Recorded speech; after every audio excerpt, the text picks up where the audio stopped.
My name's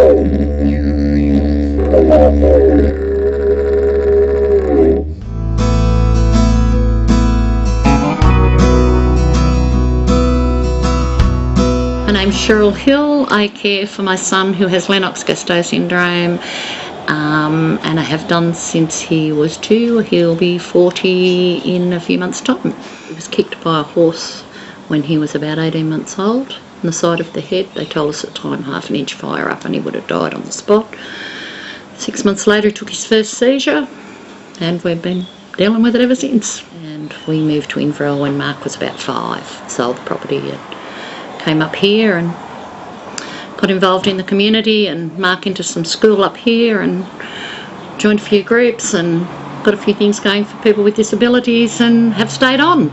Back then it was known as Inverell Disability and Respite, and we employed people to help care for not only the person with the disability but siblings. If you needed to go away somewhere and you needed the other children to be taken care of, a lot of us didn't have family members around. So we got a government grant and sort of set that up and we employed these people and we called them nannies in those days. So great changes have been since then. Then of course as Mark got older and was ready to leave school, there was nowhere for him to go. There was a handful of us got together again and got some people over and applied for funding to get connections started so that they would have somewhere to go once they left school. I was Mark's voice. Mark had nothing and he needed a voice, and that was me. I got in there just so that he would have something to fill his days when he left school. He didn't need to be at home with us all the time. There was nothing back then. You know, you were lucky if anybody cared. And it's only through the parents and the people, that handful of people in a community that cared, that we got things moving and got some services. NDIS? Right. Just tell us what your thoughts on it. As I say, I'm not sure that they fully understand how big the problem is, and how big disabilities is, and where on earth they're going to get all this money to make all these wonderful changes that they say are going to make. And I think they're going to have to sort of sit down and do certainly a lot more consultations with people and find out exactly what their needs are and listen. Listen is the big thing. Most people think they know the answers before they actually come in.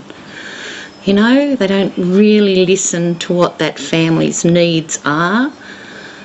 And it's okay to roll out something and say, yes, we're going to do all these wonderful things, but that mightn't be what the family wants. You've got to know what those families' needs are, and all our needs are different. For when somebody says to you, what's the big picture? You think, well, the big picture is to survive today. You don't think that big picture is that you've got to survive the rest of your life, you know, and how you're going to do that. It's let's get through today.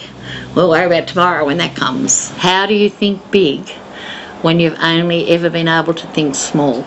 I probably could see the advantage, but just how do you do it? Yeah, when, you know, it's just never been part of you. So I don't know. It's like people say, think outside the square, and you think, well, hey, but this is where I am. I'm in this little square. How do I think outside that square? Don't be afraid to ask for help, because when you first get that child with the disability, you think that you're its mother, you're responsible, you're going to look after it. And there's nothing worse than when you do hit the crisis point and you have to ask for help. Nobody knows about you because you've never asked before. So you need to ask for help, and you need to accept help. Sometimes that accepting help can be a big issue too when you first start.